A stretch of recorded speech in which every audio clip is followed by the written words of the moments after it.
बिस्मिल्लाहिर्रहमानिर्रहीम। अस्सलामुअलैकुम my YouTube family, कैसे हैं आप सब? उम्मीद करती हूँ बिल्कुल ठीक होंगे और मैं भी अल्लाह के फजल व करम से बिल्कुल ठीक हूँ। तो आज हम ऐसी खीर बनाने जा रहे हैं जो घर के में पड़ी हुई चीज़ों से बन जाती है। कोई दावत वगैरह हो या घर में वैसे ही बनानी हो तो ये परफेक्ट ऑप्शन है। तो यहाँ पर जी ये देखें चीज़ें हमारे पास जो हम यूज़ करने वाले हैं।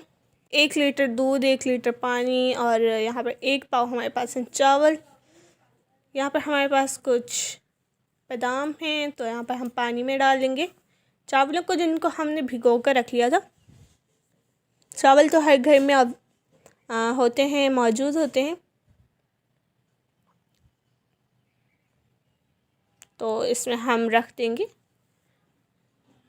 बादाम और नारियल भी, ताकि ये भी सॉफ़्ट हो जाए। यहाँ पर देखें ये काफ़ी हद तक जो है चावल पक चुके हैं। बहुत ही झटपट से खीर तैयार हो जाती है, बहुत ही मज़ेदार बनती है।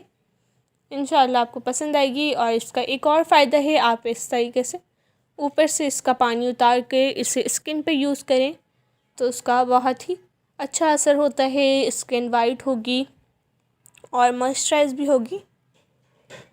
ये देखें इस तरीके से आप इसको निकाल लें और इसको आप यूज़ कर सकते हैं छान कर।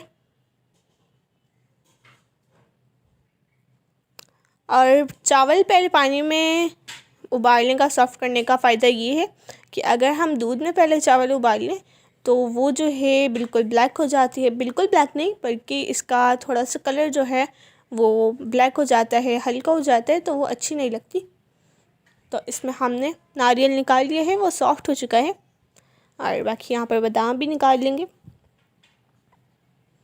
अब यहाँ पर देखें हमारे पास कुछ और बादाम भी हैं और ये जो हमने, ये देखें माशाल्लाह ज़वजल खुद ही इसका छिलका उतर रहा है।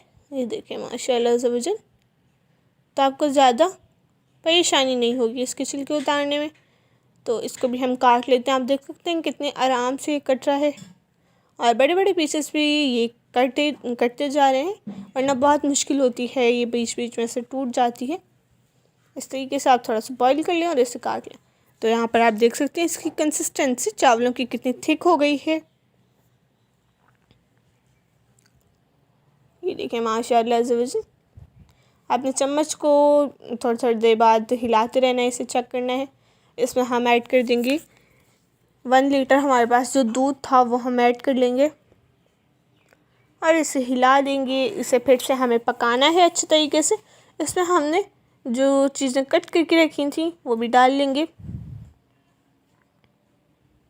यहाँ पर हमारे पास है 2 इलायची, सफ़ेद इलायची, जिसको हमने थोड़ा सा कूट लिया है।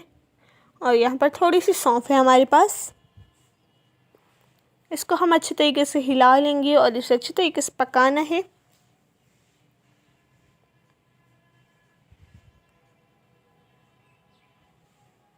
ये देखिए माशाल्लाह ज़वजल। ये ठंडा होने के बाद और भी ज़्यादा थिक हो जाती है। यहाँ पर ये फ़िलहाल अभी पक रही है, इसे हम पकने देते हैं। यहाँ पर ये देखें माशाल्लाह ज़वजल ये बिल्कुल पक चुकी है। इसे हमने गार्निश कर लिया है। तो आपको कैसी लगी हमारी रेसिपी? हमारे चैनल को सब्सक्राइब करना मत भूलिएगा, लाइक शेयर कमेंट ज़रूर कीजिएगा। तो किचन में इतना हीट को दें इजाज़त, अपना ख्याल रखिएगा, दुआओं में याद रखिएगा। अल्लाह हाफ़िज़।